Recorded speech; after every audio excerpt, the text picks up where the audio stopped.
Well, hello world, Joshin Master here again, coming off from a very cold, wintry day, but not a problem, got a truck, no issues. Anywho, I'm going to title this video called Rules of Engagement. And this is going to be towards the new dating scene. As we start to have a more high-paced and fast-paced society, based especially in the dating game, the dating arena, the rules have changed significantly. The term courting, which was utilized back in the ancient times when men and women were part of the aristocracy and men wanted to date women who were of a particular family or nobility, would go to a woman and they would actually do what's referred to as breaking court. And they would go over and ask the permission of the father or mother of that particular woman and ask if he would be able to court their daughter. So hence the term, which was started back in the medieval ages. That stuff doesn't exist anymore, and if it does, it's very rare.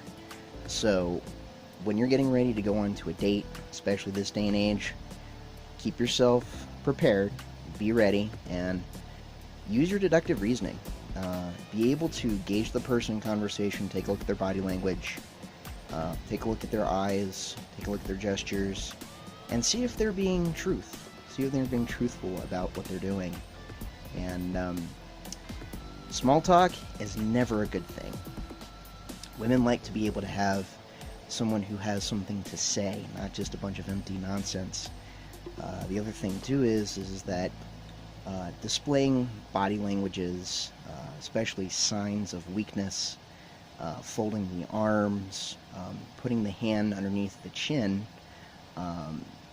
depends on how you do that too, because that means you're actually actively listening, really intently listening to what the person is saying. Pay attention to these subtle cues. You can take a look in a person's eyes and you can gauge a lot of information very, very quickly if they're into the date or not. I've learned how to be able to kind of navigate this particular situation as I've gotten back in the dating scene myself after a 7-year stint of not doing it. Hello, MGTOW. But what I've come to see too is that the reciprocity of the engagement with the individual is just as important. You know, just don't sit there and shake your head yes, or, and be a yes man, because that's not going to do anything. The important thing is to attentively listen to what the person is telling you, because they will give away certain clues about their past, about who they are. First thing, if a woman asks you about how much you make, you simply say, how much are you worth? You should never discuss income level or anything like that with someone that you barely even know. It doesn't make any sense. The other thing too is that the person's really, really into what you're doing, and you have a passion and you have a drive in your life, women find that to be very attractive. It's not just you're just sitting there podunking around, screwing around and stuff like that. What you discover is that you start to realize that when you have a purpose or intention in life, it will make you more attractive because they see that you have set goals and want to accomplish things. But never let them derail you from that. Do not get off course of what you are destined to do.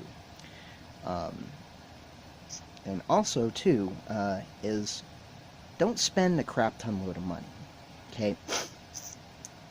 The first time that a woman sees you spend a lot of money, they're going to expect that from the get-go. And that becomes the pattern, is that you've set the pattern. It's what's actually referred to as imprinting.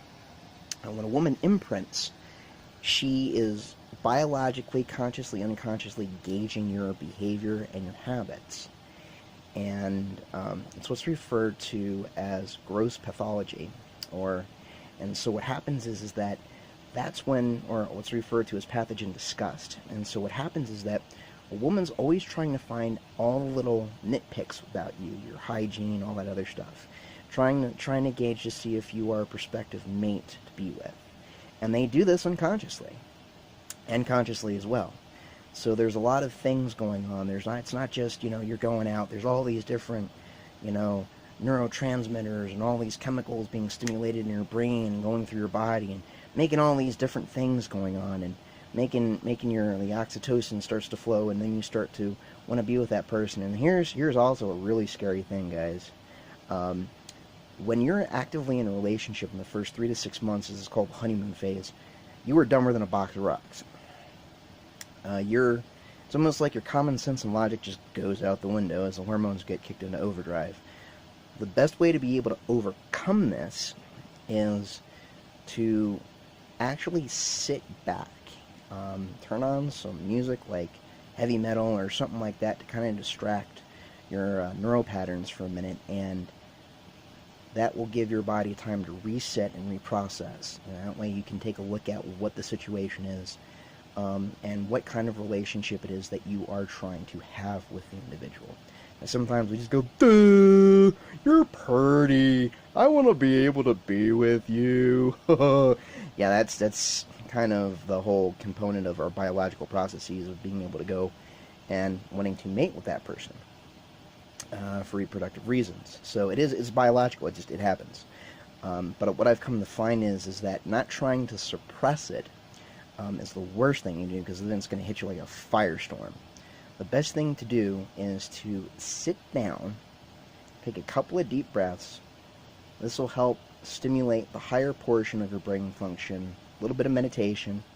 Wim Hof, if you get an opportunity to study his methodologies, great way to overcome and bypass this stuff. So that way you will think more logically and intuitively, and not just just go into overdrive. The other thing too is that aside from the neurophysiological principles and components to it, true love, or as we designate as true love, doesn't really exist in the regards of how we portray it in the societal terms, because there's always going to be certain aspects of give and take and sacrifices that need to be made. But the other portion too is that we have to be able to understand that it has to be a mutual relationship. It's not a business deal.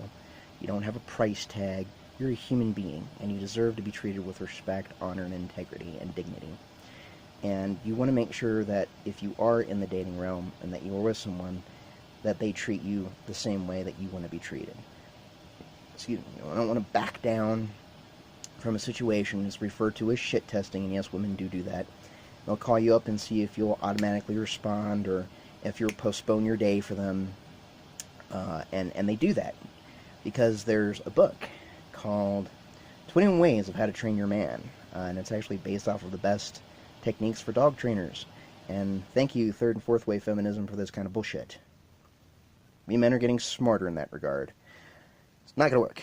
So this hopefully will be more informative in helping you to navigate these situations and being able to know a better way of being able to handle your date if you are dating, especially if you're a red pill guy. You'll be able to pay attention to these things, and you'll grow, especially. But when you're in your early 20s, you don't really know what's going on. You don't know. You really haven't discovered who you truly are. So it takes time to progress, to gain wisdom and experience and understanding, and to be able to have what's referred to as discernment, be able to know the different nuances and subtle cues, and this only comes with time and practical experience. My suggestion is that if you have the possibility of being able to meet with older, wiser men who have been at the forefront before, they can guide you, teach you, show you what you need to know, that is probably the best thing. And also, too, so I'll do this small snippet, too, for the women, too, is that, ladies, you gotta stop reading these feminist books and listening to the social media and stuff like that, because it is turning you into a brainwashed moron. You are conceivably giving yourself to a movement or following that is not going to be beneficial to you in any way, shape, or form. You're not going to be able to have the life that you want. If you do want to have children with a decent guy, you can't sit out there and party until you're 40 years old, because by that time, you're not going to be able to have kids. And if you are in a relationship with a guy, really get to know each other. Just don't rush into shit. No, it takes, as I learned, you are forever the student of the person who you are with.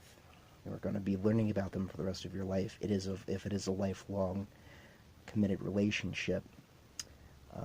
And next time I'll try to address the marriage situation. Anyways, this is Joshin Master. Hopefully this was informative, helpful, and once again, the new rules of engagement. Don't be stupid. Use wisdom and question all things. Joshin Master out. Rock on.